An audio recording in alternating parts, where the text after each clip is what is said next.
Lumabas ako para kumain ng tanghalian since nga day off ko today. Umuwi na pala yung kaibigan ni Amo. So hindi kami nagkaabot dito sa bahay. Nung pag-akyat ko ay wala na sila.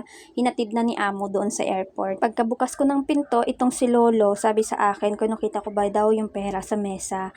Ay sabi ko, oo, meron naman. Sabi daw niya, iniwan daw yun ng bisita para sa akin. O diba, nakakataba ng puso.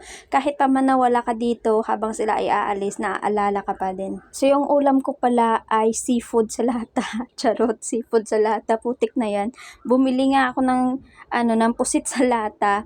Tapos, ang nangyari, hindi pala siya easy open can yung nakuha ko. Dahil daw ang sabi, ang Pinoy ay maparaan. So, yung susi na dala ko, susi ng bahay, yun yung ginamit ko para pambukas. Nag-set up nga ako ng video habang binubuksan ko yung lata. At ang pinakamasakit doon ay nakalimutan kong i-on yung video mga day. O, diba? Ang galing talaga. Successful naman yung pagbukas ko ng lata gamit yung susi ng bahay.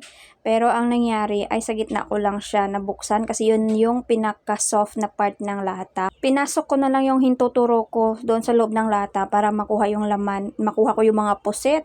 Kung sa popo mga day, ang hirap pulihin ng mga butiti, pati ba naman sa real life, ang hirap dukutin ng mga pusit sa lata.